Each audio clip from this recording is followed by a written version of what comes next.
Hi brother. Hi. Next ఏపీలో ఏ government వస్తుంది? TDP CBN వస్తాడు. ఎందుకు టీడీపీ ఎందుకు రావాలని కోరుకుంటున్నారు? యూత్ డెవలప్ అవ్వాలి అంటే సిబిఎన్ రావాలి. జగన్ వస్తే ఏం లేదు, అంతా దోచుకోవడం జరుగుతుంది. పథకాలు అందట్లేదా మరి? ఏమీ అందట్లేదు.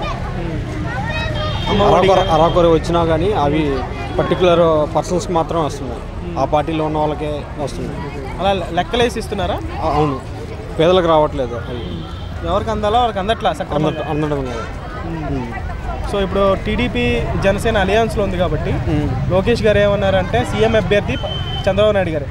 ఆ విషయం పవన్ కళ్యాణ్ గారికి కూడా తెలుసు. ఓకే. సో జనసేన కార్యకర్తలు ఫ్యాన్స్ ఏమంటున్నారంటే లేదు పవన్ కళ్యాణ్ గారు సీఎం అంటున్నారు. మీరేమంటారు? సీఎం అభ్యర్థిగా చంద్రబాబు నాయుడు గారే ఉంటే బాగుంటుందా, అంటే పవన్ కళ్యాణ్ గారి ఫ్యాన్స్ అనుకున్నట్టుగా ఆయనకి సీఎం అభ్యర్థిగా చేసి సిబిఎన్ సీఎంగా ఉంటే బాగుంటుంది? ఎందుకంటే ఎక్స్పీరియన్స్ క్యాండిడేట్ కాబట్టి పవన్ కళ్యాణ్కి అంత నాలెడ్జ్ లేదు. సో దట్స్ సిబిఎన్ సీఎంగా ఉంటేనే బాగుంటుంది. ఓకే. ఆయన సీఎంగా ఉండి ఈయనకి డిప్యూటీగా హోంశాఖ ఇస్తే ఓకేనా మీకు? ఓకే, బాగానే ఉంటుంది. 170 సీట్లలో ఈసారి టీడీపీ జనసేనకి ఎంత వస్తుంది, వైసీపీకి ఎంత వస్తుంది మీరు ఎక్స్పెక్ట్ చేస్తున్నారు? 155+ వస్తాయి టీడీపీ జనసేన కలిపి.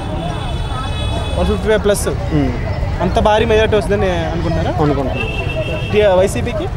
వైసీపీకి బిలో 10 వస్తాయి అనుకుంటున్నాను. బిలో 10? మరి వాళ్ళు 170 అంటారు.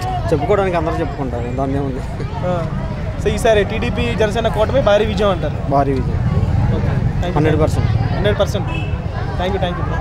డెవలప్మెంట్ రావాలంటే